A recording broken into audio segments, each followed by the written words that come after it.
Good afternoon to our viewers in Germany and good morning to our viewers in the United States.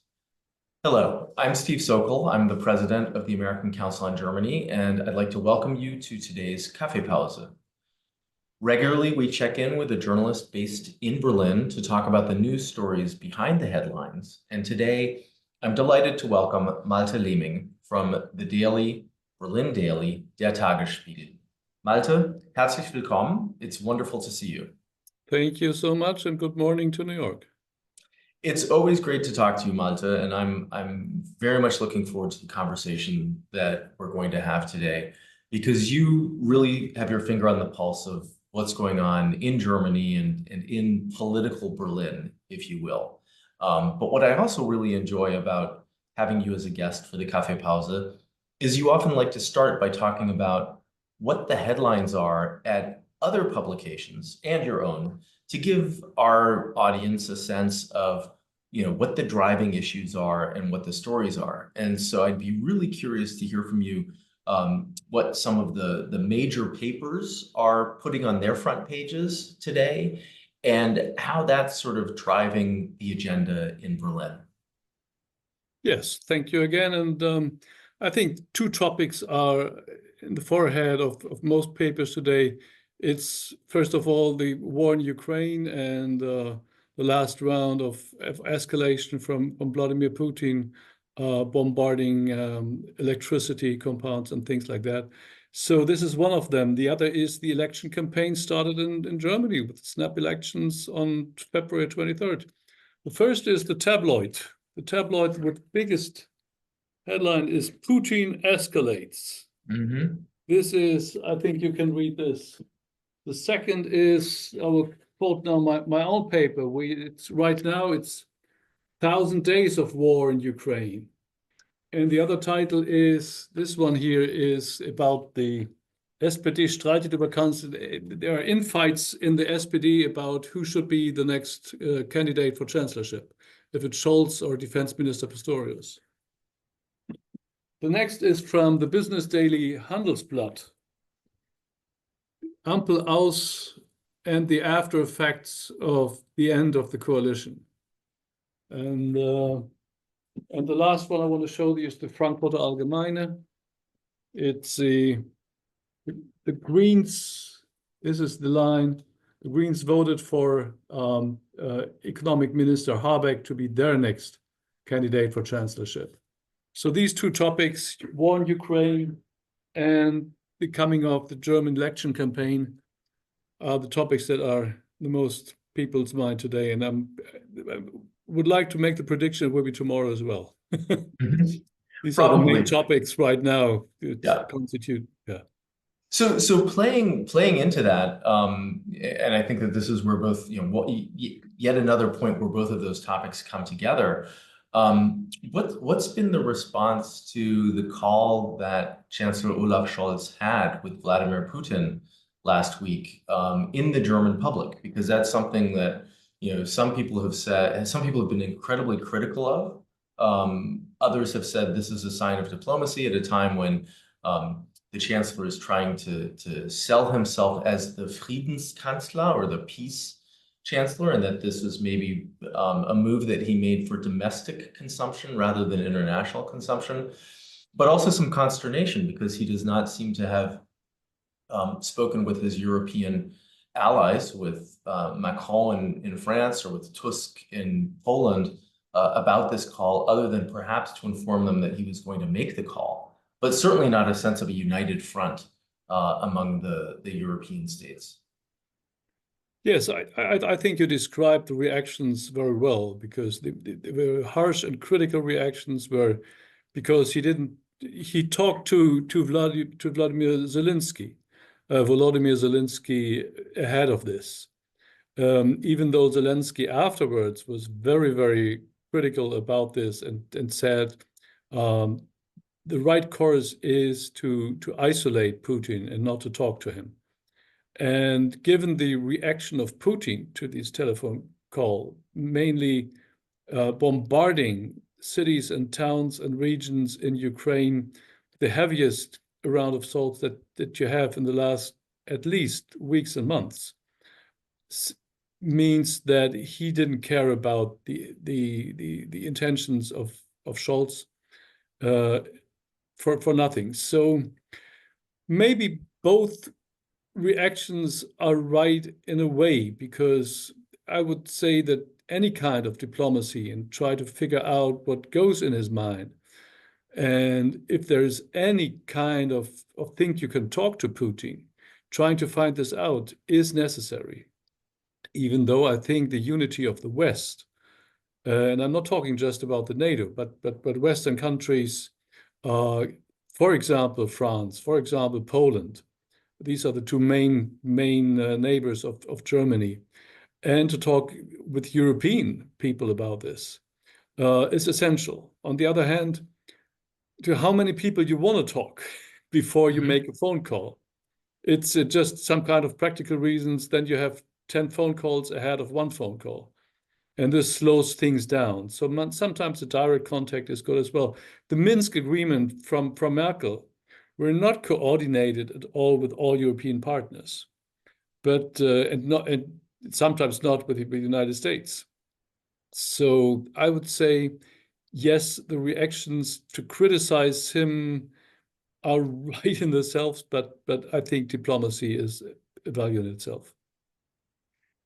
But in a sense, this has sort of, I mean, I think one could argue it's alienated Berlin from the rest of the European capitals in a way, right? This has led to renewed criticism from Donald Tusk, and as you said, Vladimir Zelensky was critical. He was even saying that this opens a Pandora's box in terms of efforts, as you said, or efforts to isolate Vladimir Putin even more. And it comes at a time when both France and the UK have said that they would provide long-range missiles to Ukraine. And of course, the news from Washington about lifting the ban on Ukraine's use of US weapons to attack targets, military targets in Russia. So do you think that this could have backfired for Scholz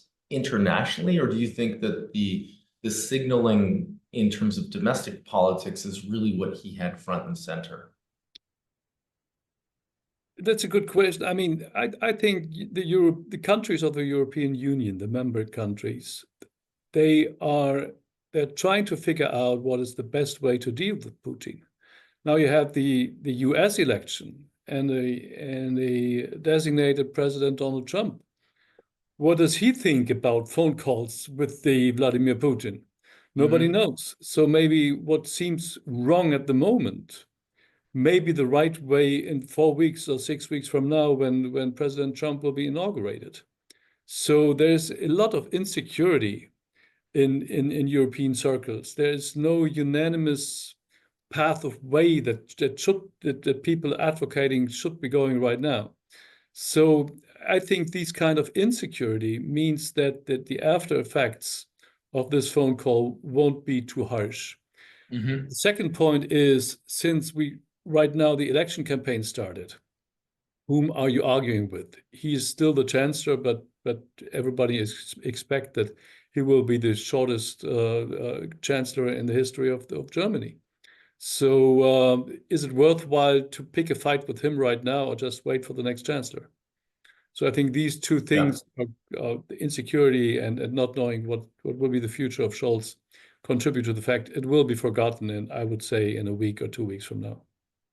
So let me maybe just ask one more question about the war in Ukraine and where Germany is, and then I think we'll move on to the other big topic of the election, and that is from what I was reading and hearing about the call that Scholz had with Putin, it sounds like Scholz underscored yet again Germany's willingness to support Ukraine for as long as it takes, right? And to do whatever is necessary, even though it seems as if he's not yet defined what that means, right? As long as it takes, and do whatever is necessary.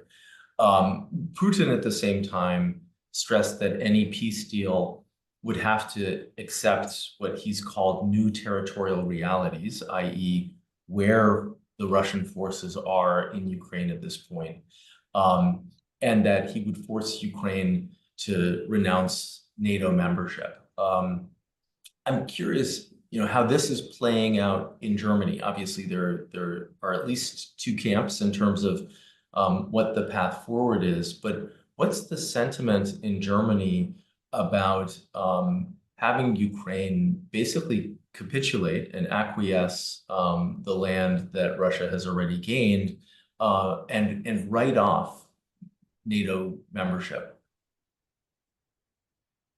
I think since the war started, the Russian aggressive war against Ukraine, nobody has a real answer to the question, what does victory against a nuclear superpower means, practical terms, which now is supported by North Korean troops, it's supported by drones from China, supported by cruise missiles from Iran. So what does it really mean to win a war against him? So I would say the mood in Germany is we have to support him with all our means that we have. And that might even mean the Taurus cruise missile, which have a reach into Russia. But the end of this should be a kind of bargaining peace accord or whatsoever. I mean, the West can never say the conquered territories from Russia will be Russian. The future could be like, if we freeze it right now, we leave the status of these open. For us, it's still Ukraine. If you want to claim it Russia, be it like this, and then we will give some kind of Israel-like guarantees, security guarantees to the core of Ukraine, saying even though it might not be a member of NATO, we treat it as a kind of member of NATO with security guarantees. Mm-hmm. I think this is what is on many people's minds. The question is, what's the right moment for this? And who will be the one from the American side to lead these talks? So until Trump is not inaugurated, we can't talk about the future of Ukraine in a meaningful sense. Mm-hmm. And I think the biggest fear is that as soon as he, if he really means a freezing and diplomacy and a treaty with Ukraine, will he make Germany the responsible country for the rebuilding of Ukraine? Meaning this will be the country in Europe that has to pay the most. Trump was always not very friendly towards the German government in the past. So that's what people are afraid of, that he thinks that American engages from the region and Germany takes over, meaning with all responsibilities for rebuilding the country. Then that will cost billions of euros. Mm-hmm. Someone just submitted a question that sort of ties into this, and I'm not sure if you know the answer to this, but the question is, if Ukraine is forced to give up territory, does the population of the ceded region, ceded area, have the option to move to Ukraine? I think this will be part of the agreement. It's not agreed right now upon, because I don't know if people flee from Russian conquered territory to Ukrainian territory right now. Mm-hmm. So, but I think this is part of the agreement. If there is any agreement, we are talking about. I mean, I remember quite well Donald Rumsfeld, and it's a known knowns and unknown knowns and unknown unknowns, and that's exactly what we're in right now with the Ukraine. This we have to stay strong, but not leaving out the option to have any kind of agreement, because this war should not go forever. Mm-hmm. So switching gears, let's talk about the new elections. Of course, elections were slated for 2025 in any case, but they were supposed to take place in late September. On the day after the US election on November 6th, the German government collapsed, and I think most of our listeners and our viewers have followed that closely, but that government collapse basically led to sort of a chain of events where Schultz was called upon to call for a vote of confidence in the Bundestag, and this is now scheduled to take place on the 16th of December. Should he not win that vote of confidence, it tees up a timeline for elections to take place on the 23rd of February of next year. So moving the elections up by a number of months to the first part of next year. And that means that campaigning has already started for the anticipated February elections. There's a lot to talk about that when it comes to that. You know, it's both what's going on within the Social Democratic Party, but what's also going on in the other parties. But before we dive into where the SPD is, what's the mood in Berlin, the mood in Germany about having these elections? The Ampel coalition was not very popular. Chancellor Schultzs has not been very popular. But is the public now actually happy that it looks like an election will take place much earlier? Yes, I think the basic mood is it's good that we have a snap election, because the Ampel coalition, the traffic light coalition, was really coming to an end.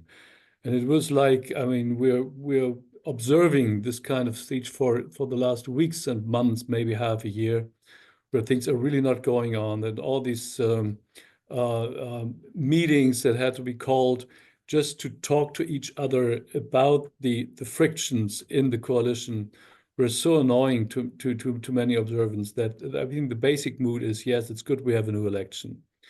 Is that supported by the hope that something substantially will change? I doubt about this. We might have a new grand coalition.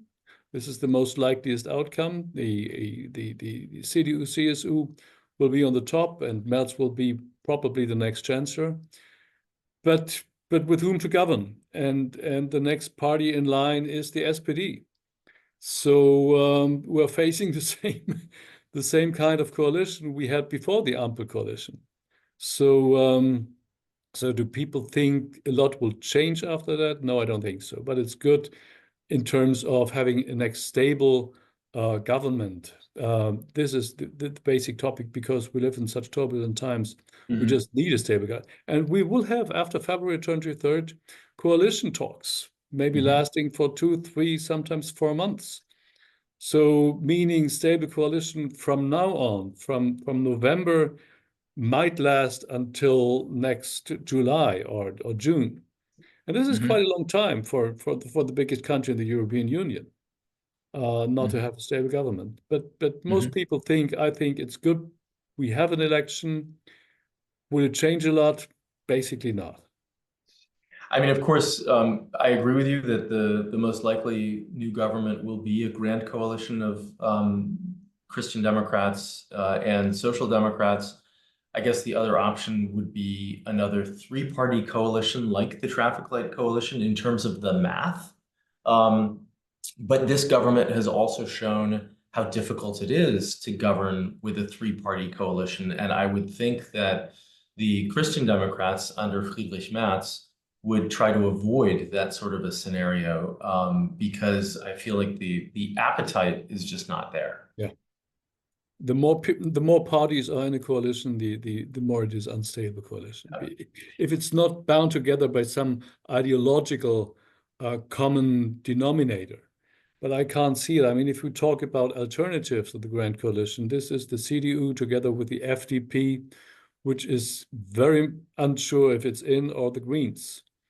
Right. I mean, I think the question is, you know, how did the Greens do in this election, and could they then be a realistic partner for the Christian Democrats? It's unlikely that the Christian Democrats and the Free Democrats together could have an impact. If the Free Democrats come into the Bundestag at all, I mean, they are now polling like 4%. Right now, they would not be in. The Greens are with 12%, CDU 33%, meaning it might be 45%, but this is not enough without the FDP. Hmm. FDP and Greens, they know each other, right? They don't go together. I mean, the Hmm. Habeck has its problem with Lindner as well as Scholz had. Right. So Habeck again with Lindner, the same coalition. I can't see any good coming out of this. So Yeah. I would think that Merz will prefer the SPD, which is then weaker than before, easy to handle, and you have some experience with governing with her, Hmm. with the And SPD. Habeck, of course, was just approved as the chancellor candidate of the Greens over the Yes. weekend. And so he will undoubtedly, he's currently the vice chancellor, but he will continue to play a incredibly important role within the party and in the political landscape. But let's talk a little bit about what's going on within the SPD and the Kanzlerfrage, right? The chancellor question. It certainly appears as if Olaf Scholz is intent on running again for chancellor and continuing to lead the party. There has been a lot of discussion in recent months, and that's sort of ratcheted up more recently about whether the SPD shouldn't take someone else, and that someone else is Boris Pistorius, who's the defense minister and who is, I think, the most popular politician in Germany right now. And so there's a real sort of debate underfoot within the Social Democratic Party as to who the right chancellor candidate should be. If I understand correctly, the final decision will be made at a January 11th party conference, which seems incredibly late for a February 23rd election. But there's also a meeting coming up at the end of this month where we might get some indicator or some signal. I've heard and read a number of different analyses of how this might play out, but I'd be really interested in hearing from you, Malte, about whether you think Scholz will hang on and run again, and what that means, and if you think that's the right decision. Basically, I think my prediction is Scholz will be the candidate of the Social Democratic Party. All the leading politicians in the party are behind him, supporting him loud and clear. His intention is he wants to be like this. There's no indication that he will step down, and I can't see any way to force him to step down. The problematic thing is that you're right, Pistorius is much more populist than he is. And Pistorius is even more popular than Merz is. So if you ask whom are you for, Merz or Scholz, most people say Pistorius. So this will be a handicap of Scholz in the election campaign, that with all these polls saying that Pistorius is more popular than he is. So what I suspect is that in the coming days, and I'm really talking about days, not weeks, Pistorius will say loud and clear, I will not do that. So to stop any kind of speculation about this, because everybody in the SPD knows this kind of discussion will ruin the whole election campaign. So I think they will stop the personal discussions. One of the analyses that I read was that the party leadership believes that no matter what, the Social Democrats will not do incredibly well in this election, and To put it that mildly, they put Boris Pistorius in that role as Kanzlerkandidat, it would hurt his future prospects and the party's future prospects. And that the analysis is basically, let's stick with what we've got and see how well we can do, and try to get as far as we can. It seems pretty clear that Scholz does not have much of a political future if he loses the election. Markus Söder of Bavaria was talking on Deutschlandradio earlier today and basically said he doesn't think that Scholz has a place in the next government in any case. So it seems as if behind the scenes, there's a lot going on, even if there's a lot of noise around Scholz versus Pistorius. Right. Yes, yes, you're right. So I think they are looking far, they are looking behind the next coalition phase of the next 4 years and try to figure out who are the guys who could stabilize the SPD, because they are in the polls now with 16%. This is not even the Volkspartei as we know it Mhm. anymore. It's a small party that even the AfD, the right-wing populist party, are more popular than the Social Democrats. They are around 18%, something like that, the AfD. And we haven't even talked about their role in the next election campaign. But I think the people in between the SPD are looking far more ahead and who could be the next stabilizing factor in the party. And it Mhm. won't be Scholz. Right. I'm pretty sure about this. So we talked a little bit about the Greens earlier in our conversation, but I'd like to come back to them. As mentioned, Robert Habeck was declared the Kanzlerkandidat. There's new leadership in the party. Franziska Brandner, who's a Bundestag member from Heidelberg and currently serves as state secretary in the economics ministry, was elected to a party leadership position and will be taking on a more active role. It seems clear, as we've alluded to, that all three parties in the current government will lose in the elections, but the Greens seem to be the most stable of the three. They're polling at about 11% at the moment, which is obviously less than what they had when the election took place in 2021. And so, it's a big blow, but less than what the Social Democrats have suffered, and certainly the Greens are in a better place than the Free Democrats. But what's your take on where the Green Party is and where it could go? Yeah, that's hard to tell. I mean, if you were mentioning Söder from the CSU, and he's ruling out definitely to even talk about with the Greens about being in a coalition, because between them, and Söder says there's no more discrepancy between us and the Greens than to any other Democratic Party. So this, for me, is a clear sign that the CDU-CSU, if they have the option, would go without the Greens. Mm-hmm. What are the options for the Greens? Very hard to tell. In a coalition with the FDP, yeah, I would say no, I can't see that. So they are back to being the opposition party, but on the other hand, have not figured out what to do. I mean, they started a couple of years ago as a pacifist party that was driven out from the Kosovo Mm-hmm. Wars. We remember Joschka Fischer with the Farbbeutel on his ear, the attack on Joschka Fischer, saying we have to Yeah. support, we have to send soldiers. They are not pacifists anymore. But Habeck with the stance, yes, I would say yes to Taurus cruise missiles and allow them to go on aims in Russia. This is not the basic mood in the Green Party, I would say. Right now, they sound quite bellicistic with the Annalena Baerbock, the foreign minister, as well concerning Ukraine. But there are rank and files. I don't know. I think some of them are skeptical about this kind of course. And there is no alternative. These Mm-hmm.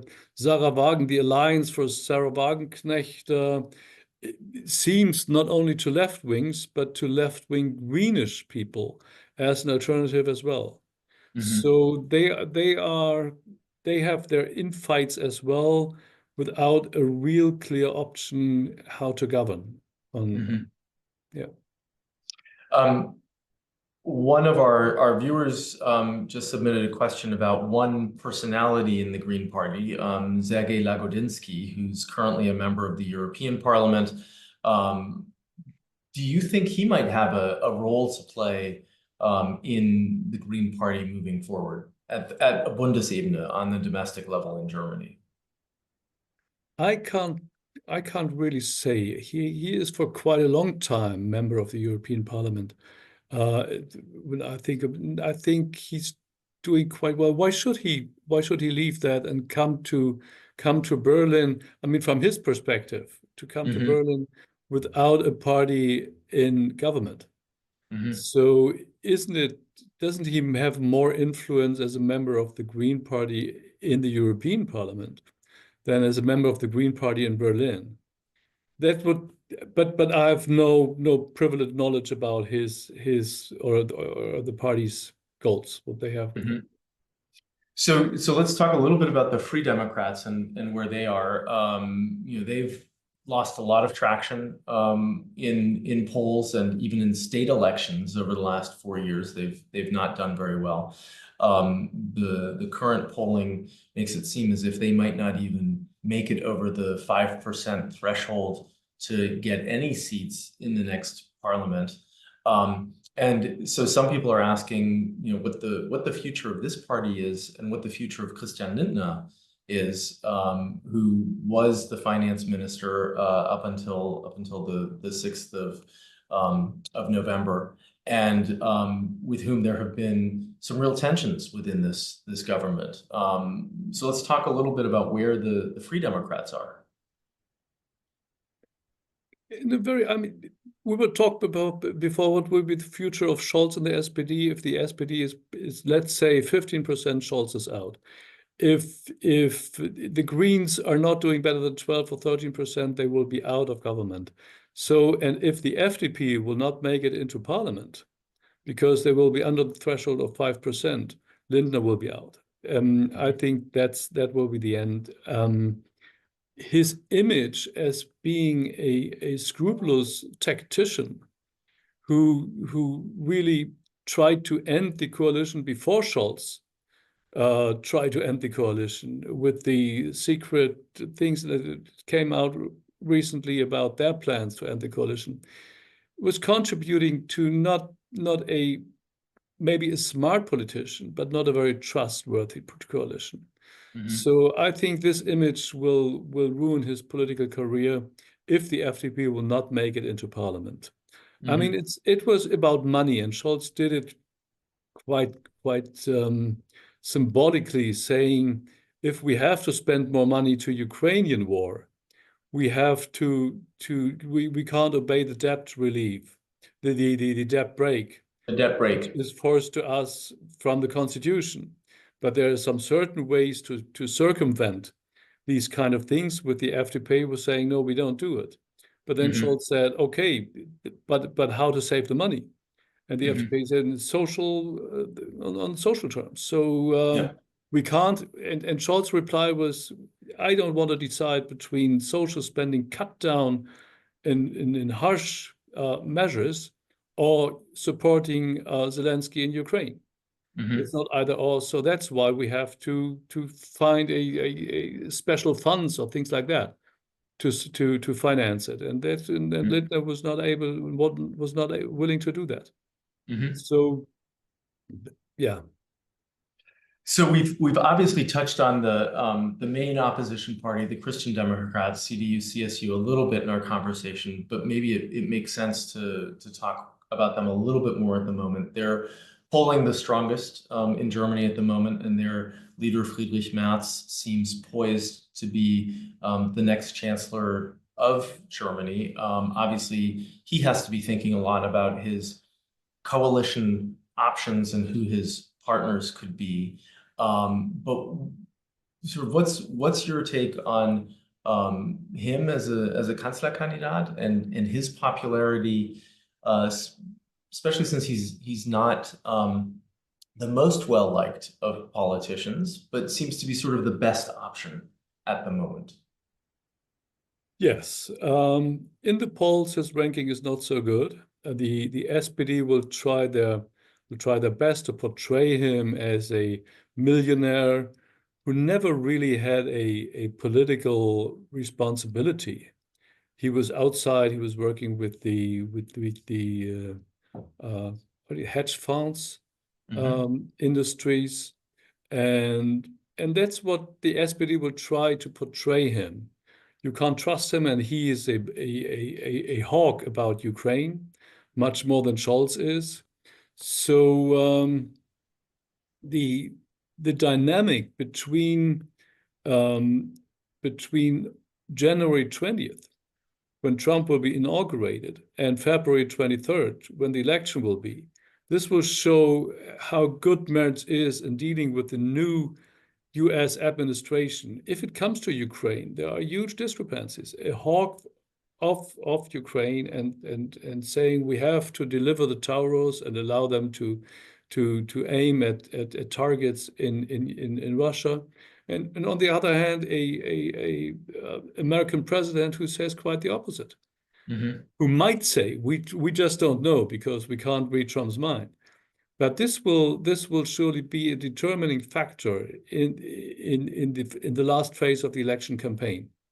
So the SPD will try to say he is risking the Third World War, and Scholz, whatever you might think of him, is kind of stabilizing factor in world politics, but he will not.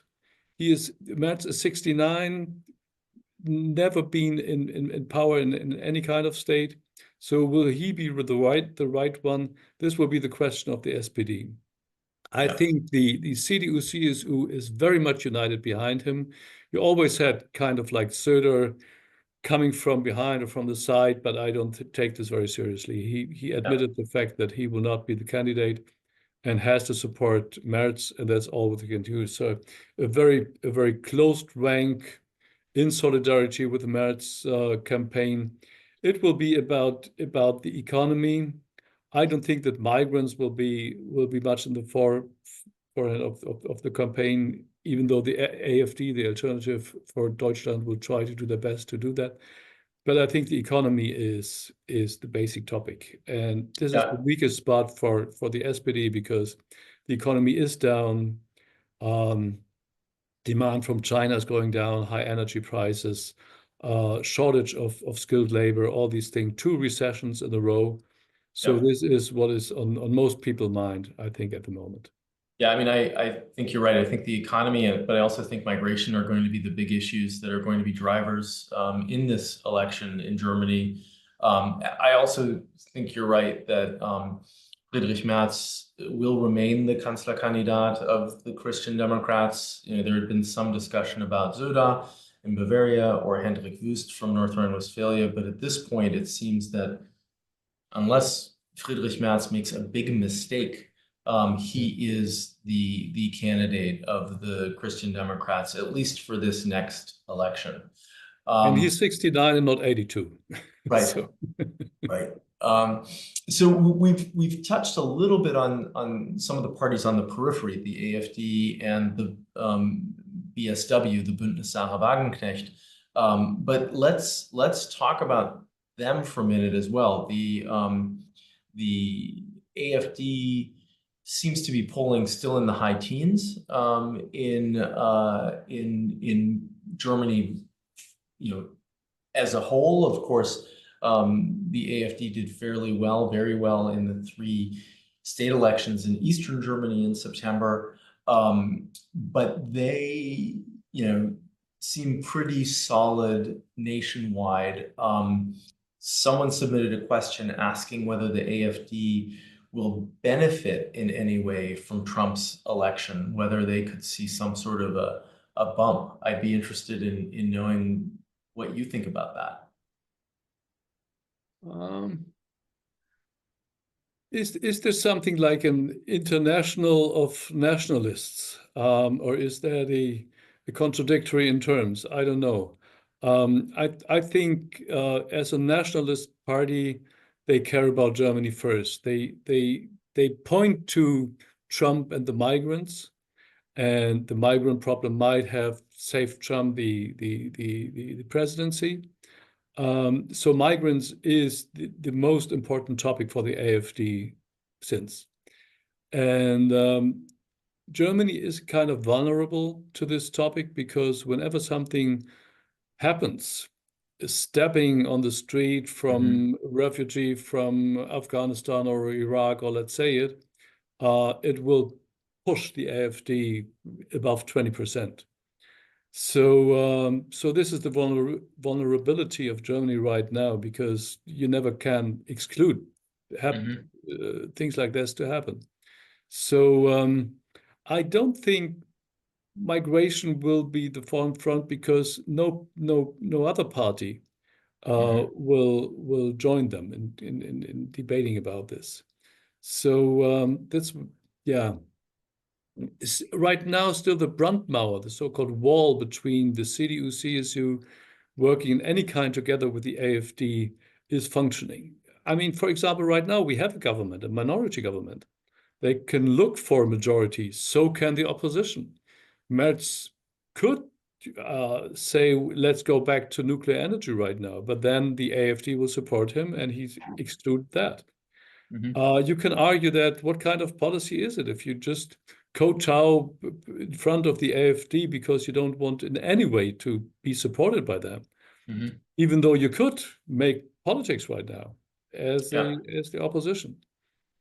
This is, I mean, as you said, the mainstream parties have all ruled out collaborating with the AfD and working with the AfD. And someone just submitted a question asking whether those who vote for the AfD will continue to feel disenfranchised if their party is not accepted as a part of government, if it remains an opposition party. yes, they had been very strong in the recent elections in Sachsen, Thüringen, and Brandenburg. 30%, 35%, something in between. So they play a role in any kind of coalition talks in all these three states. If it comes to coalitions, it's an open question. They try to avoid that. But you're right. I mean, excluding a third of the electorate from any kind of political power might contribute to more votes for the AfD. So I don't know if it might be better to give them some responsibilities and care about local things, not on the Bundes election, not on on this kind of things, not about foreign policy, security policy, and things like that, but in the Bundesstaaten like Brandenburg and Saxony and all these things. Why not? Let them take care about education, building schools, building streets, infrastructure, and things like this, so they can show if they are a better party or not. But to take any kind of responsibility from them might contribute to their anti-democracy, anti-establishment rhetoric. And Malte, what about the BSW, the Bündnis Sarah Wagenknecht? They're currently polling at about 6%. It's quite remarkable. This is a party that was created in January of this year. Already nationwide, they're polling at 6%, meaning that they are likely to be represented in the next Bundestag. What sort of a role are they playing in this jockeying at the moment? Yes, I mean, the head of the party, which was named after her, is Sarah Wagenknecht, and she's a unique figure in German politics. She is, on one hand, a left-winger. She comes from the left-wing party, is strictly against supporting the Ukraine in this war, and try to make the point we need a settlement right now, and peace talks and diplomacy has to work, and so on and so on. On the other hand, very much in favor of redistribution from the rich to the poor, and so on and so on. This mixture is in a way responsive to, like you said, 6-7% of the electorate, and that means she might play a role. I don't see any kind of role in forming the next government, because I think it's either. I can't see the CDU in coalition with the BDS. It's impossible because of the stance about Ukraine. It would go contrary to what Friedrich Merz said all along, why we need to support the Ukraine, and we don't want any kind of appeasement and things like that. So I can't see, for that reason, ideological reasons, any kind of working together with them. But they could be a spoiler, for example, in the three Eastern countries. And she is the strong figure. It's not already a functioning party. They have problems to being a functioning party until February 23rd, because they don't have enough members, because not enough delegates, not enough people on the ballot. Yeah. Um, Malte, as we sort of come to a close here for this week's Kaffeepause, is there anything that we haven't yet talked about that we should have talked about in terms of what is affecting sort of the political mood in Berlin right now? Many eyes in the German medias are on the duo, Donald Trump and Elon Musk. We haven't talked about Elon Musk right now. And he has a huge Tesla factory around the corner here in Berlin and Brandenburg. So he is liked here, but he named Olaf Scholz, I think, being a fool, saying Germany is on upstarts. It's going down because of Collapsing. migrants and low birth rates and things like this.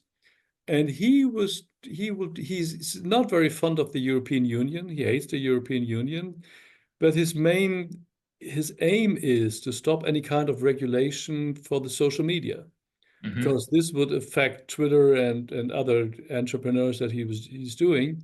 And he's always the supporter of free speech and things like this, whatever that means in Musk terms. But the European Union thinks that he might interfere a lot with all their against hate speech, against fake news, against regulating social media.